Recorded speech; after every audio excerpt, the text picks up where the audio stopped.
brief here, do a quick introduction here and tell you a little bit about how we got here.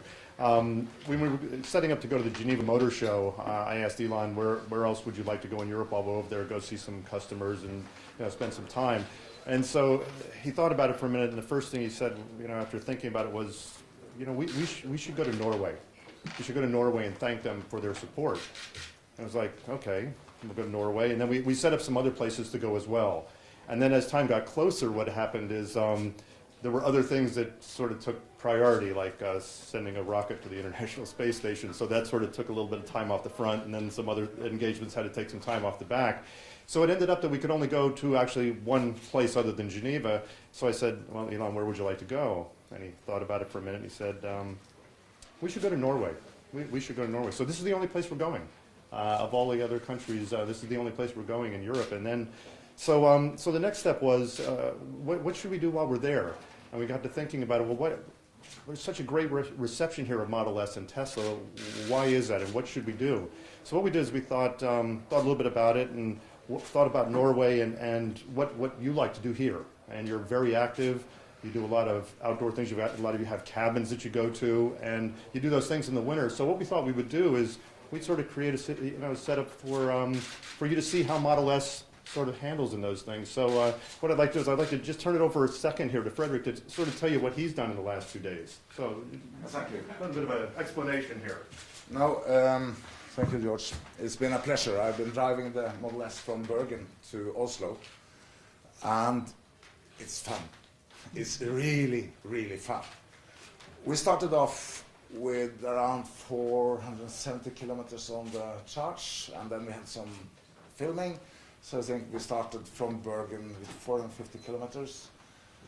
And we drive normally and had fun, and it's quite a lot of climbing, and it was quite rough weather condition, a lot of snow and slush up in the mountain. And we had 100 kilometers left when we come to Geilo. And we charged there, so we had 350 kilometers went down here. And we had only one problem. We didn't get up the garage door this morning. That was where we're a little late. That has nothing to do with the electrical car. but I've been driving electrical cars since '89, and this has always been a number 2 car. I mean, in Norway we don't need any other car than this kind of cars. And we're very proud of what we have achieved of framework and incentives in Norway. I think we have also managed to get a commitment in the parliament that this framework will at least stay until 2017. And I think this car will be the most sold in Norway within a short time when you start to deliver and more people start to see the performance of it. So we had a lot of fun. It was Terje Håkonsen, the snowboarder, and me. We were driving down from Geilo this morning, and yeah, when you drive the car, you understand that you do space science and business also, because the future is here now. Thank you. And, thank you. And everything that was told from the company on the performance, on the range, it's okay. We had cold weather, we had slushy roads, we have everything that should not be positive, and it works very fine. Right. And what temperature were you up? If you went to like -7? -7, yeah. And we climbed 1,250 meters up, wow. And it's quite much up and down. And I was surprised how little extra energy consuming it was when we go uphill. And when we go downhill, you have a long distance, and yeah, I still have my license. Excellent. So, but that's not the car's fault. Right. No, it's excellent. No need to pollute when you're driving anymore. Thank you. Thank you. So yeah, as George was saying, this is I'm only coming to two countries. One was Switzerland because of the European Auto Show, and then the other one was Norway. And it was really just to say thank you in person. That's really the reason I came here, because Norway has got the highest per capita orders for the Model S. And I think Norway actually is likely to be the world leader in electric cars per capita. I think that's pretty awesome, and to set a great example for the rest of the world. And you may have read that sometimes we get some criticism that maybe our car doesn't work in the cold, and this is not true. And I tried telling people, hey, you know where our #1 per capita sales are? Norway. Norway is not a hot place. Okay. Summer is good, but winter gets pretty cold. So, in fact, even before the Model S, this is before the Tesla Roadster, our sports car, the person who has the most number of Tesla cars is a Norwegian, Jens Kvartholm. And the reason I met him was because when we opened the Milan store, he brought a lantern. So he flew his family from Norway to meet me at that store to give me a lantern. And I thought, he didn't have to do that.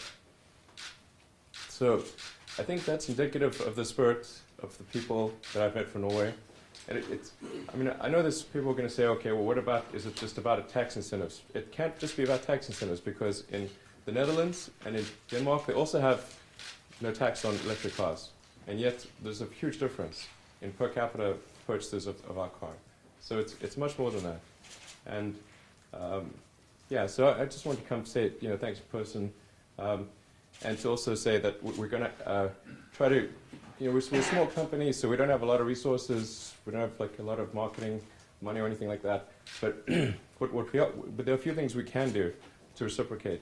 One of them is we're going to make sure that the first Tesla Superchargers outside of the United States are in Norway. So you're going to get the first of the Tesla Supercharger technology outside the US will be here, even before it covers the US. So there'll be parts of the US that don't have it, and it's still going to be here. We're also going to deliver the first Model S's in Europe are going to come to Norway. So those are things that we can do to reciprocate as a gesture of appreciation. If we can think of other things, we'll do those too. So that's mostly why I wanted to come and say thank you, and we're going to do whatever we can to reciprocate and respond in kind. So, Timing? Oh yeah, timing. So when are these cars arriving? So we start production on the European spec Model S in June, and then first deliveries are expected in July. If we can, we'll try to accelerate that a little bit, but I feel confident that that's timing that we can make. And we're going to allocate a disproportionate number of cars, like a lot of cars in our June production to the European spec and to Norway in particular. Like I said, we want to do everything we reasonably can to respond in kind. And if you order today, when will you get a car? If you would order today, right, exactly. Exactly. This is why I'm the engineer. If you order today, you should get your car in approximately October of this year. But the reservation rate is increasing quite a bit worldwide. So if you're interested in getting a car this year, I would recommend placing a reservation quite soon, because within a few months we will have sold all the cars for this year. So, yeah. Anything else? Yeah, absolutely. Any what questions can I answer for people? We should where we're opening. So we're going to have service centers and stores in Oslo. We already have one in Oslo, but in Bergen and Trondheim. Right. And the Supercharger network will cover all of Norway. We're going to focus first, of course, on the Oslo, Bergen, Trondheim, and also enable travel to Stockholm, because essentially the common routes is where we're going to focus on the Supercharger installation. The Model S will also be compatible with all existing charging installations, or I wouldn't say all, but certainly virtually all existing charge installations in Norway. So it'll be able to use existing stuff as well as the Supercharger system. The plug is the Mennekes plug. And we'll be using the Mennekes sort of standard plug. and so it should be compatible with almost anything. Yeah. And 3 bays. 3 bays, yeah. When will we start building the Superchargers? We actually have Superchargers. We keep. You mean when do we start installing them? I think we'll probably in the June, July timeframe. So we'll try to get them a little bit ahead of the car arrival, and most of the installation will occur probably this summer. Yeah. And an important point I should mention with the Superchargers is that the charging is provided for free. So there's no charge. So essentially, you get free long distance travel, and it's forever. It's not short term. So yeah, so free long distance travel forever seems like a pretty good deal. and yeah, exactly. And then what we're going to do is put solar panels over the Supercharger locations, and the solar panels will generate more electricity over the course of the year than the cars consume. So obviously during the winter, we'll be drawing from the electricity grid. Obviously there's a huge amount of hydroelectric power. And then during the summer, we'll be generating excess electricity back to the grid for the Superchargers. So they are neutral to positive in terms of energy generation versus consumed. And I think that's an important characteristic to lower the operating cost of the Supercharger, in fact. I just wonder if you are going to manage this process of putting up Superchargers on your own, or if you have cooperating companies here in Norway. I think we're working with a few options. I'm not familiar with the details, but generally we tend to work with local and national governments and with whoever is operating the common highway rest stops. So essentially, at the places where you would typically stop along a highway between one city and the next, whoever has ownership of that highway rest stop, that's who we tend to work with. So it can vary quite a bit. In the U.S., sometimes that's with the state government, sometimes it's with a private operator, and it kind of depends. We try to pick what is most convenient to people. And like I said, we work with existing highway rest stops where people are stopping anyway in order to go to the restroom, grab a meal, have a coffee, and then you can plug your car in, and by the time you come back from restroom, meal, coffee, getting a coffee, then your car is ready to go again.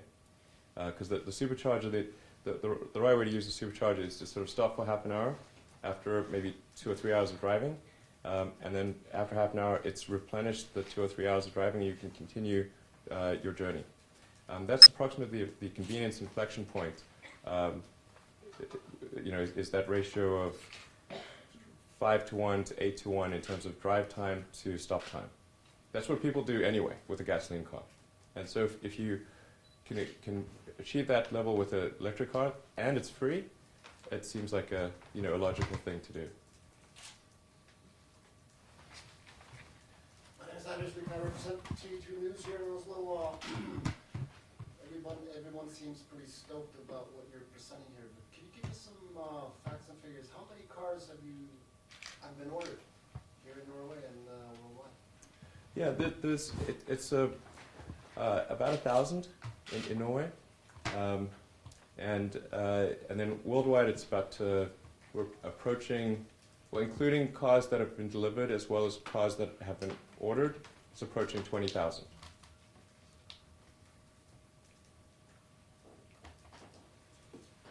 And you're absolutely serious about offering a lifetime free supply of power? You have it on camera. Yep.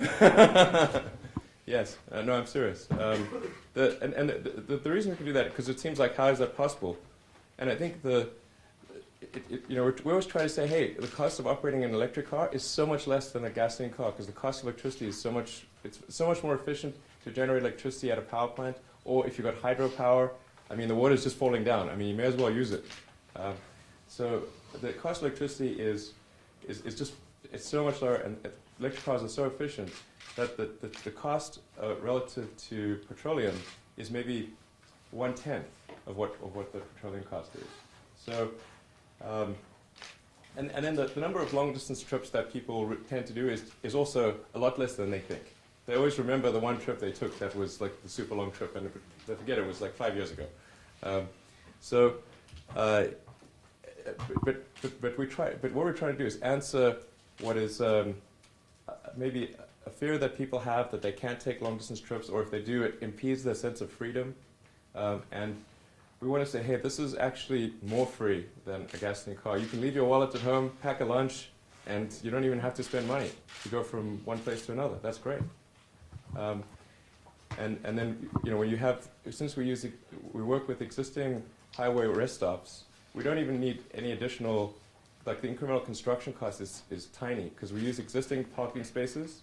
We put the solar panel over the existing parking spaces. Then we have the supercharging connectors, and for the supercharger, we essentially use the same charger that we're able to mass produce that's built into the car, but we take those and we run a bunch of them in series and parallel to create the supercharger. So the supercharger electronics cost maybe $20,000. It's not very much. And the Model S has so much range that you don't need very many stops to go from one place to another. You know, so it's you know, even in a sort of Norwegian winter, it's sort of on the order of a 400 kilometer range. So. The gentleman in the Yeah, my name is Gersvald. I'm presenting VMN magazine. The model Tesla X, Norway is a sub-country. When can we expect to see the first cars in Norway? Right, for the X, to be clear, so the S is the sedan, the X is the SUV. Yeah, I'm thinking about the X. Yeah, and so the X would be 2015. 2015. Yeah. Okay. We'll start production of the X late next year, and the first deliveries in Europe will be sometime in 2015. Okay, so they can be here in 2015. Yeah. Now, I should say that the Model S, although it is a two-wheel drive, works quite well in snow and ice. In fact, we have videos on our website showing the car maneuvering on a surface that is entirely of ice and snow. So it can do slalom maneuvers. Yeah. In fact, I don't know if we'll get this sense of humor, but I don't know if anybody's seen a movie called Spinal Tap, but the volume in the Model S goes to 11, and I have this sort of idea of doing I know this is going to probably get picked up horribly, but I'm doing a miniature Stonehenge and on an ice lake, and doing sort of maneuvering around a miniature Stonehenge. I think probably me and about 6 other people would find that funny, but you know, I thought that might be a fun thing to do. I did an interview with Mr. Henrik Fisker last year in Oslo. He wasn't so keen about electric cars as about plug-in hybrids, of course. Right. He believes it's going to be a battle between those two solutions. What are your opinion there? Well, if it is a battle, the result is pretty clear.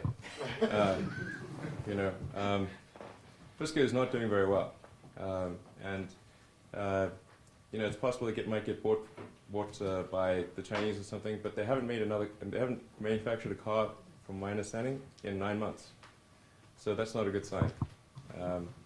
I mean, my feeling about the plug-in hybrid is that it's something that seems at first like it might be a good path to go, but then what you effectively have to do is you have to split the baby, and now you have to say, okay, you're going to have a whole gasoline powertrain and a whole electric powertrain.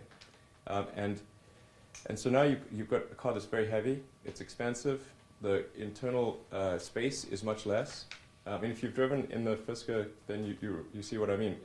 The Fisker is bigger on the outside than a Model S, but it is classified in the US as a subcompact because of the interior space.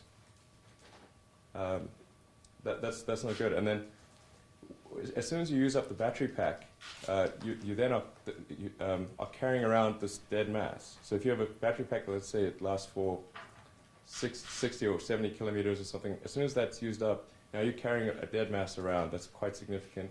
And generally the gasoline powertrain is a little underpowered for the size of the car, and so you have something that feels quite anemic. It doesn't feel good. So I'd say that plug-in hybrids are sort of like an amphibian. Not great on the water, not great on land, bit of a mix. But most species are not amphibians. The gentleman in the left. Thank you. I have two questions. One is hopefully an easy yes or no question, and the second one might be slightly more difficult to answer. Firstly, the plugs. Yesterday in Geneva, you were quite adamant that this would work with the Mennekes type connector. Correct. And you're now saying it will be compatible with most sorts of electrical connectors out there. I'm just hedging my bets because I don't know if there's some obscure. Maybe it's like 99%, but there could be some obscure thing that's like 1% or something. Just one question here. Okay. Will it be compatible with the existing CHAdeMO fast charging network, or will it only be compatible with future fast charging standards such as the combo standard? Our intent is that it will be compatible with all significant standards that exist in Europe, Including CHAdeMO? Yes, and this. JB's, I sent an email to JB. Okay. JB said yes. And that was my understanding as well before asking JB. So JB is our Chief Technology Officer. The answer is yes. The official answer from Tesla is yes, the Model S will be able to charge from a CHAdeMO connector. Yes. Excellent. Now, you built a car that's quite extraordinary. Why, in your opinion, why haven't, for instance, German automakers such as BMW or Audi or other premium automakers made this car? What's stopping them from replicating what you're doing and essentially, if this works, just taking over a whole electric car business? Well, our goal at Tesla is to try to accelerate the transition to electric cars. So it is not to try to slow down other manufacturers from entering the electric car business, but in fact to accelerate their entry into the electric car business. The car business is very huge. There's like 80 to 90 million new cars manufactured every year, and the Model S production is only 20,000 units. So it's a very small number. And in order to accelerate the advent of electric cars, we actually work with Mercedes and Toyota to produce electric cars. So we actually supply Mercedes with electric powertrains and have for the smart car, electric smart, the electric A-Class, and coming up the electric B-Class, which will be the biggest electric car program in Daimler or Mercedes history. And in fact, bigger than, I think, all past electric programs put together. So we're trying to help move in that direction. And then for Toyota, we create the electric RAV4. We do the battery pack, motor, the whole powertrain for the electric RAV4, which Toyota is currently already selling in the US, and presumably we'll do the same in Europe and elsewhere. So, as for why there aren't electric sedans like the Model S, I think it's just a matter of time. I think now that we've shown that it's possible to create a compelling electric sedan, I think we'll see the big manufacturers start to change their plans and to create electric sedans as well. At least I hope that is the case. Yeah. Gentleman with the glasses. Yes, from NRK, it's TV media. We have the camera actually. I have a question. You said that it's going to be solar powered, the superchargers, the stations. I work out that one of your cars, if it's going to be charged, needs 560 square meters of solar cells in ideal conditions. How are 150 watts per square meter, roughly? Yeah, the thing is the cars aren't charging 100% of the time. So the usage of the superchargers is not 100% during the day. So if you have an average of 12 hours of daylight, the actual usage pattern is much smaller than that. And it tends to be concentrated on a Friday and a Sunday, like a Friday night and a Sunday night when people are doing weekend trips. So the key thing is to say not what is the instantaneous power output of the solar panel, but rather what is the cumulative energy production of the solar panel. And the size of the supercharging location is sized for the peak demand. But that peak demand, like I said, is really for a few hours on a Friday night and a few hours on a Sunday night. Are you going to store the energy at the station, or are you going to take it from the grid and give it to the grid so that the grid is the kind of storage medium? So we pump the energy back into the grid. Yeah. So the key is that on an annual basis, when you net it out, our commitment to the highway rest stop is that we will produce more energy than is consumed at that location over the course of a year. So obviously, in winter, if you're not getting much sun, then we're drawing energy from the grid. But during the summer, we're pumping energy back into the grid. And that actually tends to work out okay, because in summer people tend to use air conditioners and there's more activity. So it tends to match the demand of the grid. The largest and the most expensive installation in the supercharger concept is the solar cells, isn't it? Won't it be? On an initial installation basis, it is the solar panels are in fact the biggest expense. Yeah, that's correct. Yeah, it's roughly half the cost of the supercharger. Like our expectation is roughly $250,000 per solar installation. Oh, sorry, $250,000 per supercharger installation, and about half of that is the solar panels.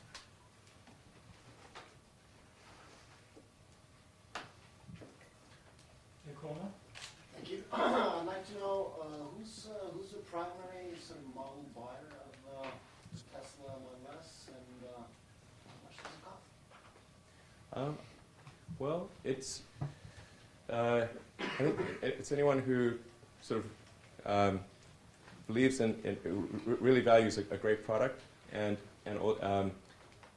you don't have to be someone who is a super environmentalist, because our goal is really to create something that's a better car than any other car. So in fact, we won last year the Motor Trend Car of the Year worldwide of any car, period, not just the best electric car. We won Automobile Magazine Automobile of the Year, and so I think it's important to emphasize, like, the Model S is not just for people who believe strongly in the environment. It's actually for anyone who wants a really great product. And the true cost of the Model S always needs to be factored into relative to the operation costs. So if you compare it to the cost of filling up with gasoline or with petroleum, and the fact that there's sort of free long-distance charging, that's, I think, a very important factor. So the affordability of the car is actually much more than it would seem at first when you factor in the operating costs. Do we have the pricing that we want to convey? Or? Yep. Peter.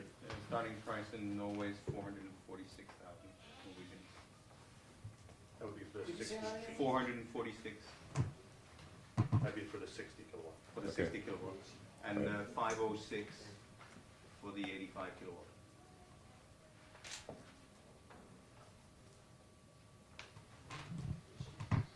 More questions? Yes. You did have a data log on the Tesla S that the New York Times borrowed.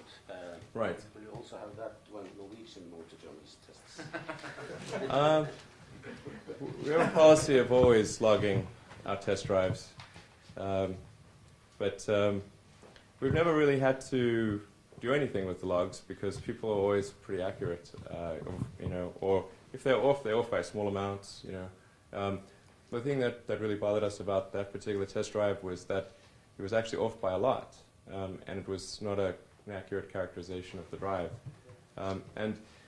Whereas one could say, okay, it's an accident if there's one or two things that are inaccurate, or maybe some of the data points are positive, some of them are negative, because then it's just saying, okay, it's an accident, in terms of the representation. But if every data point is negative, it's not an accident.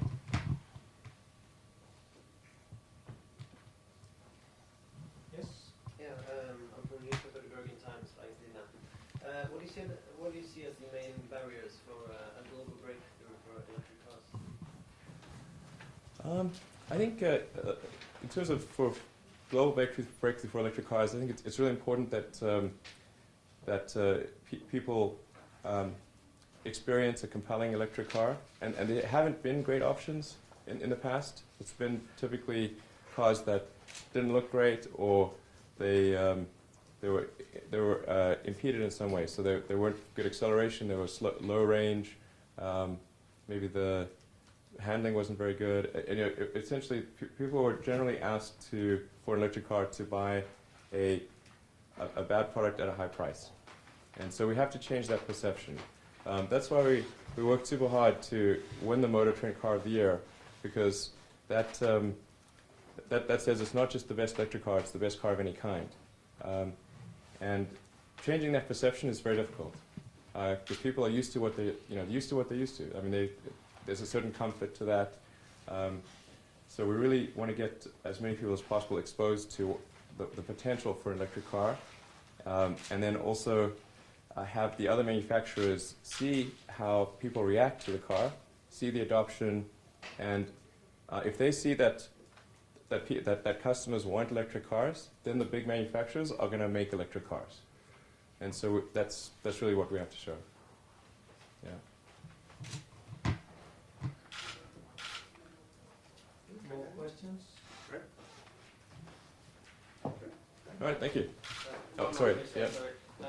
When big companies like BMW and Audi and so on are going to produce electric cars, what are you going to do then when they are coming in with huge amount of money? Well, one of two things will happen. Either our cars are good and people will buy them, or they're not, and we will die.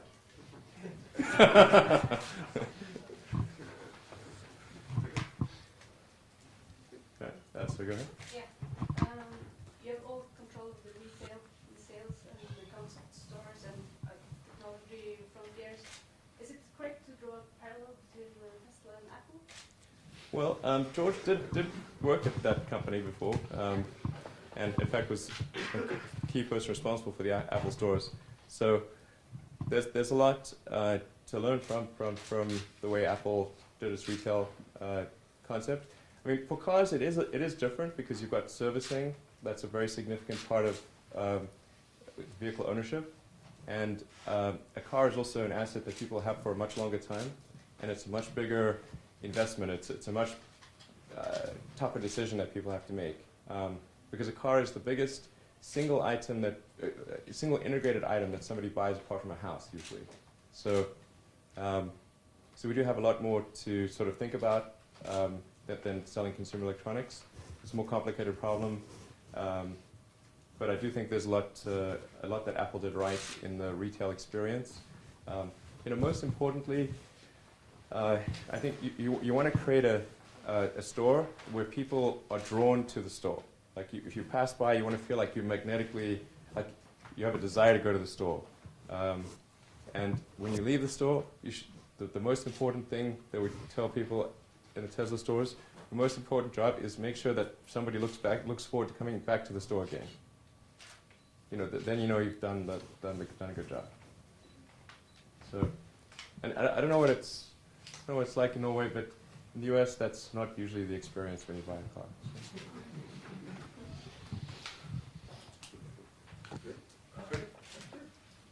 One quick question. 1,000 reservations in Norway. Start of delivery in July.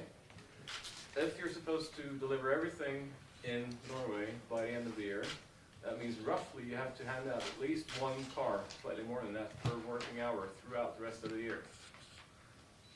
Will you be able to do that with the current setup of the logistics in Norway for the Tesla Model S? Yeah, I'm confident that we'll be able to deliver all of the cars that Norwegians have ordered this year. In fact, like I said, I think probably if people order fairly soon, then we could still accommodate them this year. We'll do our best to accommodate as many people as possible. But right now we are, in the US, delivering over 400 cars a week. US and Canada, I should say. So we actually have a lot of customers in Canada as well. And we expect to deliver at least a few hundred a week in Europe. So, yeah. And we're going to focus our energies, rather than sort of spreading out all across Europe, we're going to focus our energies on the countries that have the highest per capita adoption, where the concentration is greatest. And so that's actually Norway being number one. Switzerland's actually number two. and then I think that number 3 might be the Netherlands. Yeah. So it's not. It's actually. It's not the Germany or UK. It's focused on sort of the smaller countries where we can make as a small company, we can make a bigger difference. Yes. Did you ever consider to call the car Musk? I've never named any company or product after myself. That's no plans to start. But you heard about Terraplane and Trucker? Is it a bad omen to start a new car name with a T? I hope not. The Tesla is named after Nikola Tesla, so he was a great scientist and engineer. So at Tesla, we're trying to sort of celebrate great engineering and science and that kind of thing, and that's why we named it after Nikola Tesla. So hopefully T is not a bad omen. Yeah. Good. If there's no more questions, we have the cars parked outside. We have Tesla staff, and you are more than welcome to go and have a look. And no test drives today, but you can book test drives at a later point. Good. Thank you. All right. Thanks.